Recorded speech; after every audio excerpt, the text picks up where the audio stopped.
Why hello everyone and welcome back to SamCastGS. I do apologize for the 2 weeks of not really having a normal video. I thought that perhaps uploading that Kingdom Hearts episode would be enough to, satisfy my subscribers. But based on the view count so far, that probably wasn't a good idea. From now on, I think I'm just going to have that be its own upload schedule like I initially planned. So let's get right down to it. But spring weather is here. The sun is shining for once, and it might not seem super bright in my room because I had to close the blinds a little bit to avoid the annoying light flicker. I keep pointing the wrong way because that's how cameras work. I'm not on a mirror thing. We'll move past that because now I'm just kind of rambling, though I guess that's kind of what my channel is. It feels nice to have sunlight. It helps my mood and it helps my energy level. Just a generally happier existence overall. So today what I wanted to talk about was a special event that's coming up in my life, which is my very first game of Dungeons and Dragons. Yes, I'm going to be playing D&D for the very first time, and it's interesting because when I was growing up, the only real view I had of D&D was the stereotypical thing of like, it's only played by the hyper nerds who live in their mother's basements and just their life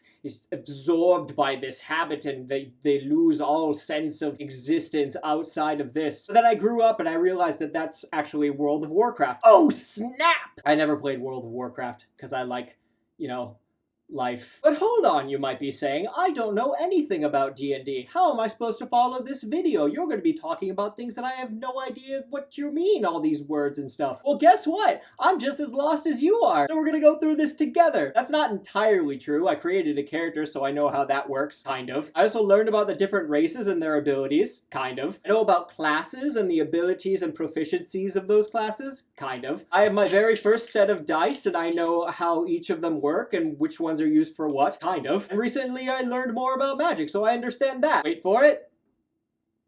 Kind of. It's really funny because we're using a Discord server to communicate between the people who are going to be playing, and they're all more experienced than I am. They've played games, and so they're using all this terminology, and I'm just like, alright, just as an example, I'm going to read to you a progression of conversation between a couple of the members here, because my buddy Ian is the dungeon master, so everybody's asking him questions about how the characters work. So here's what they wrote. Can we use Xanathar's Guide or just PHB? Anything that isn't homebrew. I would even allow Unearthed Arcana in theory. Yes, please to Unearthed Arcana, specifically the Spear Fighter feat. If you are making it your pact weapon, I will specify you need to use standard throwing rules if you plan to chuck it. Do D6. Not 8. I actually do know that D6 and D8 are different kinds of dice. I don't entirely know which ones are used for which yet. But if you aren't using it as a pact weapon, you can D8 it up, because I don't want to deal with level 3 magic, highest damage potential thrown weapon that can return to you with what isn't specified to be action or bonus action in PHP.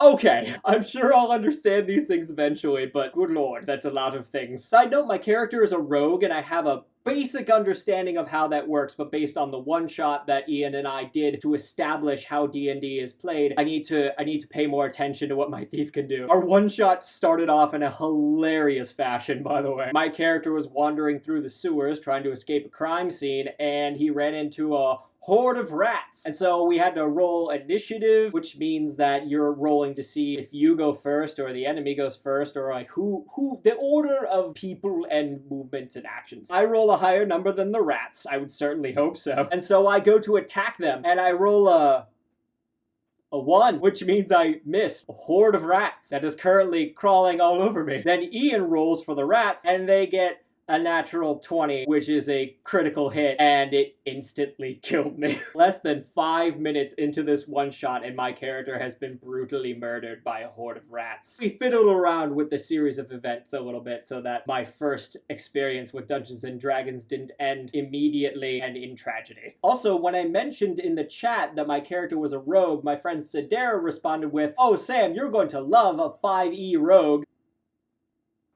Sure I will! I learned that 5e means like 5th edition, but again, that means very little to me. So this will be really fun though. I'm super excited. I think that I have a grasp on things enough that I will have a good time. It's funny how many people think this is the work of Satan. I imagine those same people think that Pokemon is the work of the devil. I'd like to know the logic on that. Did the devil actually come to our plane of existence just to make this video game? And it's not like Dungeons and Dragons comes from the Dark Ages with black magic and whatnot. Yeah, it has black magic in it, but you don't have to go that route. It's been around since the 80s, and it wasn't created by devil worshippers. I digress. I don't want this video to run super long, so we're going to move on to the dinosaur of the day. And we left off on Heterodontosaurus, also known as mixed tooth reptile. That's interesting. By the way, that image I showed you is actually the least threatening one I found of Heterodontosaurus. I mean, look at this thing. It's nightmare fuel. Ornithicia ornithopoda heterodontosauridae. Hey, it has its very own sauridae. How exclusive. Most dinosaurs had only one type of tooth, but the unusual early ornithopod Heterodontosaurus had 3 types, as, coincidentally, many mammals do.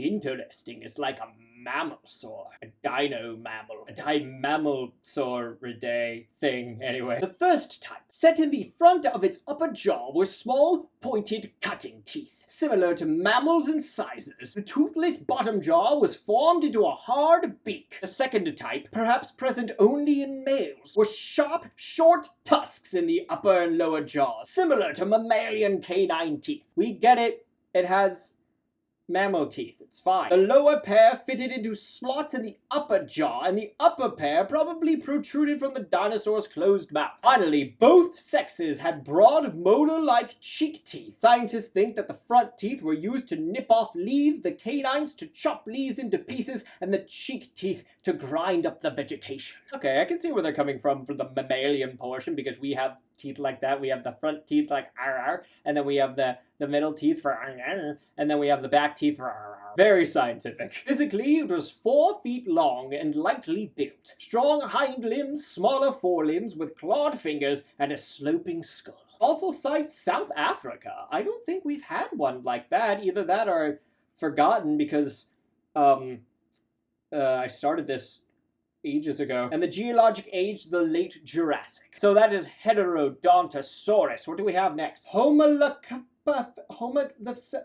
goodness. I promise I'll learn to pronounce these things eventually. At least I have a week to figure it out. So thanks for tuning in. If you would like to subscribe, you're more than welcome to do so. There's a link to my channel in the description as always. Also, make sure you click the bell icon so that you can be notified when I upload new videos. And now I'm off to enjoy the sunshine while it lasts, because it probably won't. Once again, thanks for tuning in. Goodbye.